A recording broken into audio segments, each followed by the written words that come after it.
What seems to be the matter?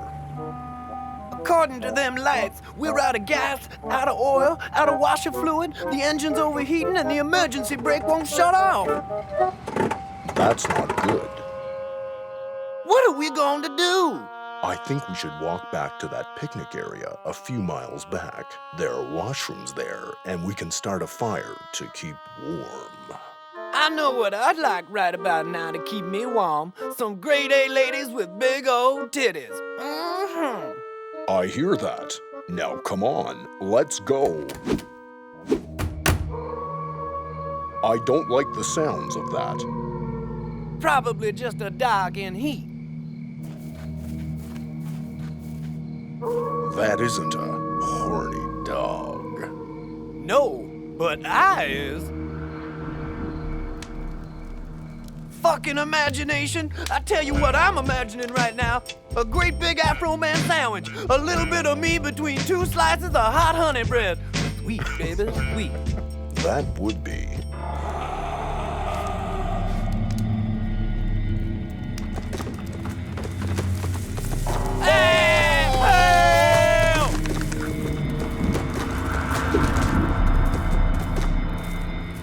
Some fucking shortcut, you fat drunk. Put a lid on it, shit can. Hey, look at them two porno actors. It was Halloween night, and Kevin's parents had gotten so drunk during the day that they'd had a moment of sentimentality and decided to dress the boy up like a pirate and take him trick-or-treating. Unfortunately, they were so drunk that they'd taken several wrong turns trying to find the rich neighborhood in town and had gotten lost in the woods. Man, I'd love to fuck as much as you guys, but I got a crappy heart, so that'd probably kill me. Otherwise, I'd be making pornos too. We don't make pornos. We make adult erotica. And no offense, but you ain't exactly... How can I put this delicately? You are too fat and unwashed to be an adequate stimulus for a viewer's erotic fantasies. I don't even care if the old lady gets off when we do it. Why the fuck would I care about some loser at home yanking his pole? Hey, you guys got any booze? No. Fine, I'll drink my own then. Where is we anyway? Near the asylum. Our car broke down. We are stuck here until they open the road, unless we try to walk out. Fuck that. We spent 6 fucking hours walking here in the first place. I ain't fucking moving another inch. Let the fucking government come and save us. They owe me. Kevin was bored listening to his old man's ramblings against the government, and he asked everyone if they wanted to change the subject. Sounds good to me. What you want to talk about, my little buccaneer? Kevin told Afro Man that since it was Halloween, it might be fun to take turns telling ghost stories. Then he told him that if he ever called him Little Buccaneer again, he'd beat him 3 ways sideways with the biggest rock he could pick up. You tell him, boy. You threaten him good. Why don't we just start with the stories? Fine, I'll go first.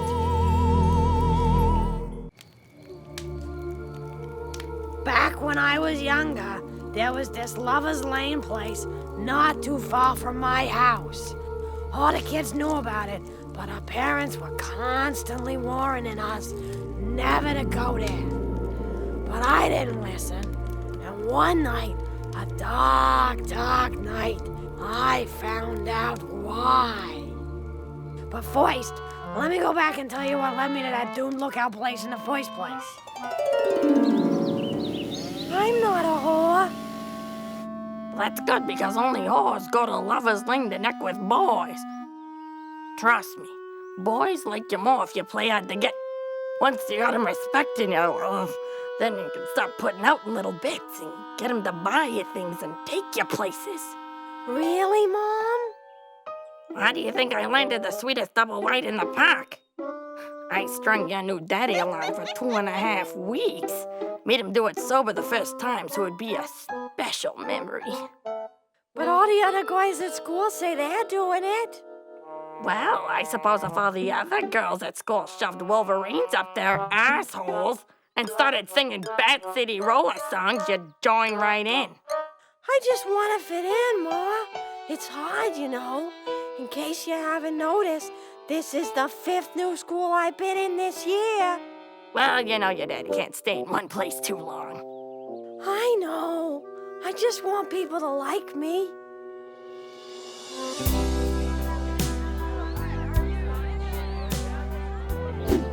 You're new around here, aren't you? My mom and I just moved into the Paradise Acres mobile park. My name's Dirk. I'm the captain of the football team and the school president. I'm Anastasia. That's great. Listen, if you're not doing anything tonight, how'd you like to go cruising in my car? That's so cool. Great. I'll meet you out in front of the school at 9 tonight. It was my first real date, and I was nervous. You see, boy, I didn't always have to settle for fat assholes like your old man. I used to have prospects. Till you ballooned up like a fucking whale and started hitting the booth. You's lucky you done as good as me. Fuck you, Percy. So anyway, I snuck out of the house that night, which wasn't so hard since Mom was kind of preoccupied with sleeping one off.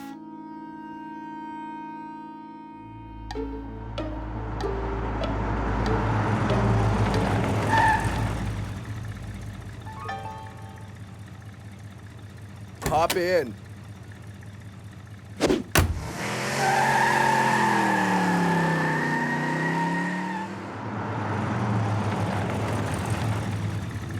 Isn't this the haunted lookout?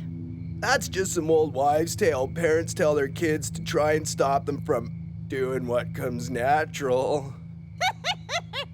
Yeah, that's what I figured. I never believed it anyway. It's just some stupid thing I heard. Do you believe in doing what comes natural? I guess so.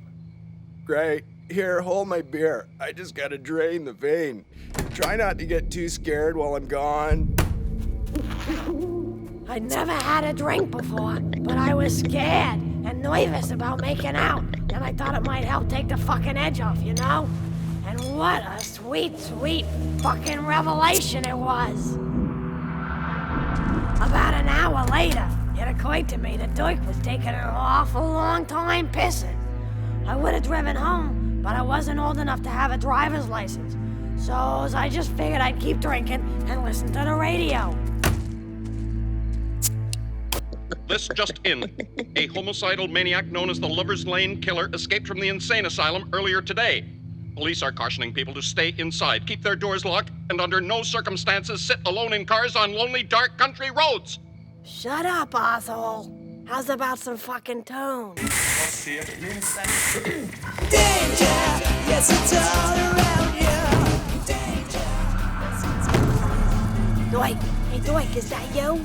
Dwight, is that you? Come on, Dwight, quit fucking around.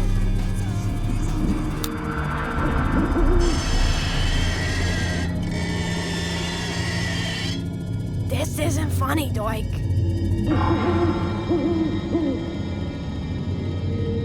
Dwight, is that you?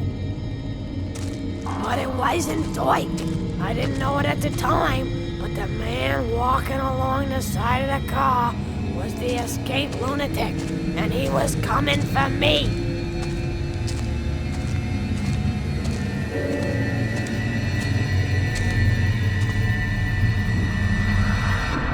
Have you seen my boyfriend, Dwight? Dirk won't be coming back, ever. Well then, who the fuck's gonna drive me home? I ain't staying out here all fucking night. Hey, do you got a license? If you drive me home, I'll give you some of them beers that's left. I don't think you're getting it. I killed Dirk. I'll show you my titties. Be quiet! I'm going to kill you, you stupid, ugly, drunk skank! Gank! Well then, let's get this party started, you ugly cock smoker.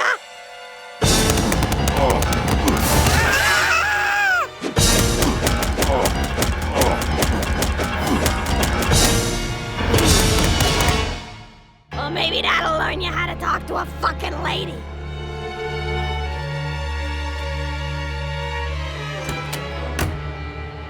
I ditched the fucking car a couple of blocks from the trailer park, wiped it for prints, and snuck back in the house. The cops never did figure out what happened. They figured Dwight must have beaten the lunatic before collapsing. They found him clinging to life and stuck him back in the asylum. And well, I've been drinking ever since. And if any of you cocksuckers spill the beans about it, you'll be wishing you had it as good as that fucking lunatic. Got it? Okay, who's going next?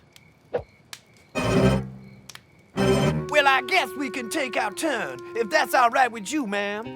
Oh, ma'am. Ain't that fucking classy? You could learn a thing or two from him, Percy.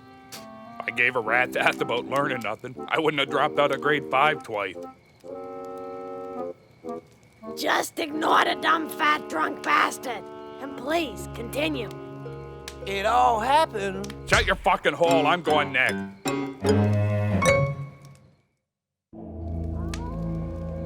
It all happened many years ago, when I was hiding out from the cops up in northern Ontario.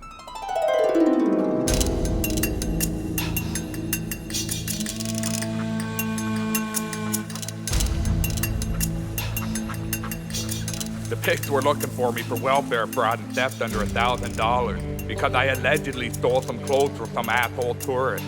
I was staying away from the main highways and looking for some small town to hole up until the heat blew over.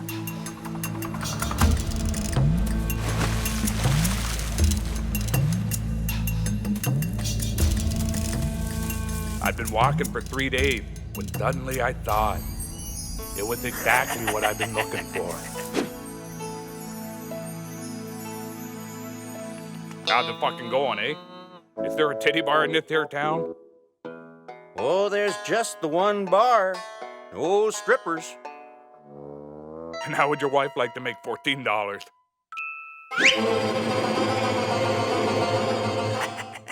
I'm just fucking with you. I'm gonna go get loaded. See ya.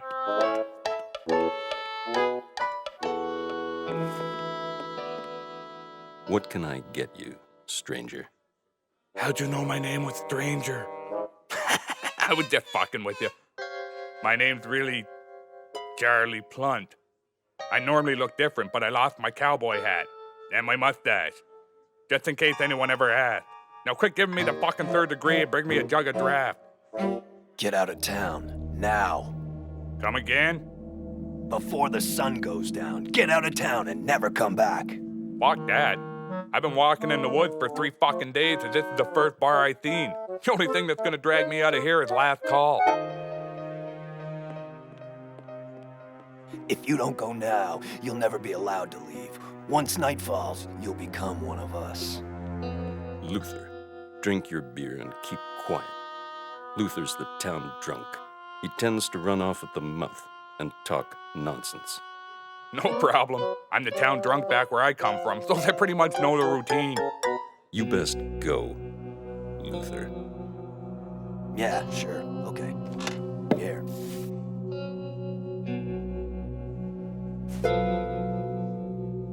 Hey, bring me another jug of draft. And what's this say? That freak left me a note. Oh, it says, have a nice day. And you can't have any more beer. You missed last call. What the fuck are you talking about? It ain't even dark yet.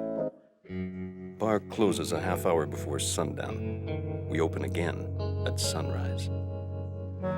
This is the stupidest goddamn shithole of a piss-poor excuse for a backwards-ass, piss-pot, useless, jackhole, puke stain of a fucking town I ever been in. And you, my good man, are nothing but an ass, ugly, bone-licking arsehole. That's it. How's about selling me a bottle? No. Fine. But don't go thinking I give a rat's ass. It would have made it easier, but it ain't gonna stop me from drinking. Percy B. Spencer always finds a way to get loaded. I thought you said your name was Charlie Plunt. Shit. You know where I could get... Hey. Some booze, anyone? Beer store, liquor, hey. Some booze. You know where I could get... Hey. Booze.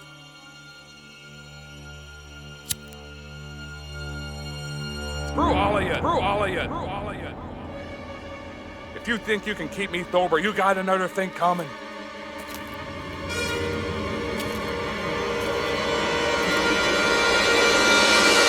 You should have gotten out when you could. Now you're doomed like the rest of us.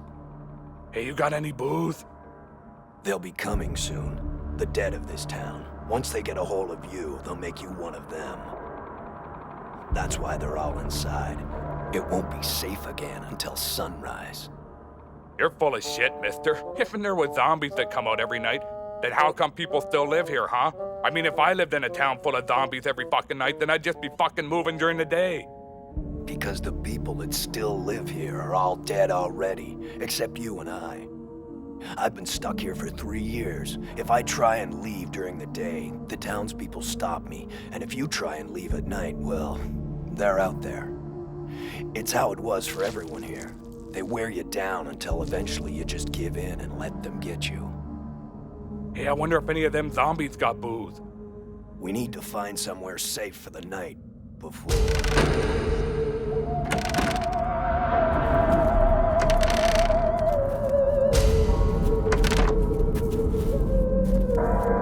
Oh God, it's too late.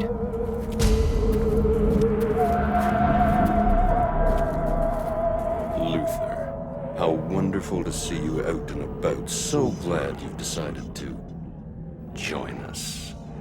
So what's the deal with you arseholes anyway? Eternal life. A life of torment and hell. Is that what you want? Hey, I got an alcoholic wife that goes about 250, and a psychopath kid that's likely gonna kill me someday. As near as I can figure, that's what I already got. So what's the fucking deal? You kill me, then I gotta live here for the rest of eternity? Yes. So what do I gotta do? Do I gotta, like, serve some evil master or do chores or something? No. You're dead, and you can't ever leave this town. Ever. Yeah, but on a day-to-day like thing. I mean, I get at night I gotta be spooky and all that shit. Maybe eat a few tourists or whatever. But during the day, can I do whatever I want? I suppose.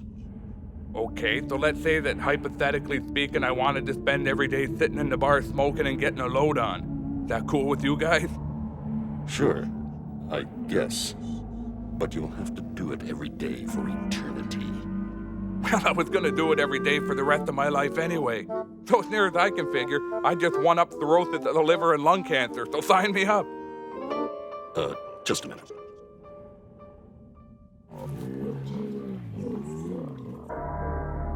Look, we're gonna make an exception here and let you go and just kill Luther.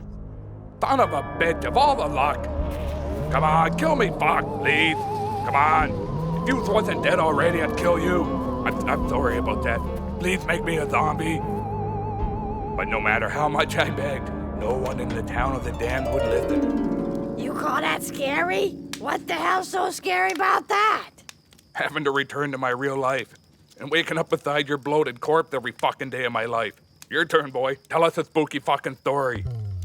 Kevin wasn't sure if he had a story as spooky and scary as the ones his parents told. Mostly because he hadn't bothered listening, because years of exposure to their drunken ramblings had pretty much proven that they were boring and full of shit. But Kevin didn't want to look like a loser in front of the 2 second-rate porn actors, so he figured he'd give it his best shot and tell them about the scariest thing that had ever happened to him.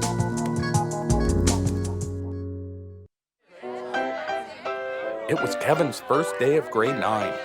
He really wanted to fit in, so he'd gone out and stolen clothes, exactly like the ones he'd seen a rock band wearing on their album cover.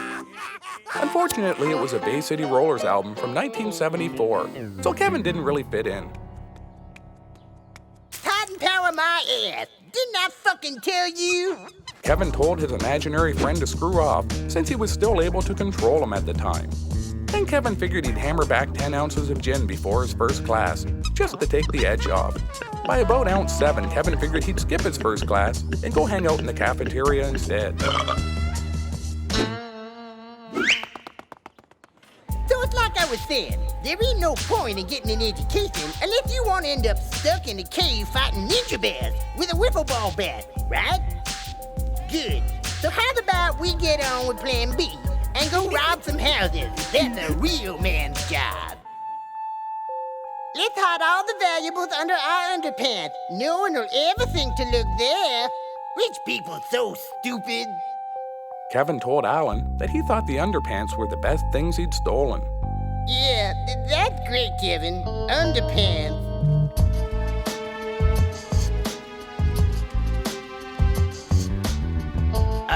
cabinet. Well spotted, broken head.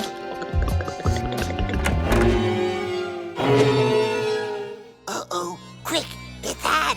Bring the booze. Kevin and Alan both hid inside one of the kitchen cupboards. Kevin didn't much like the idea of being stuck in a cupboard, but by the looks of things, he was going to be there for a right long time. Why don't you guys watch up before dinner, okay? Okay, Dad. Good day? Yeah, things are running smoothly at the office. Oh, make sure you get Ashley to tell you about her test. She's so proud of herself. I mean, it wasn't the highest mark, but it's the best mark I've ever gotten. I got an 85 in calculus. You did great, Ashley. Good for you.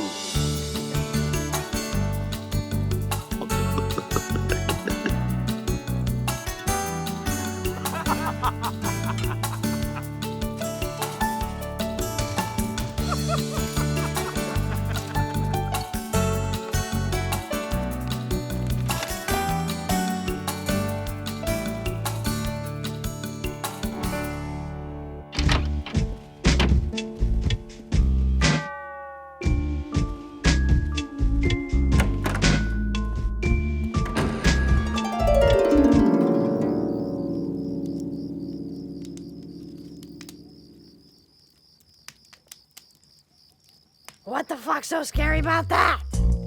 Kevin told them that the most frightening thing about it all was having to walk home after seeing it. Why was it scary? Did you see a monster? Probably just in his head!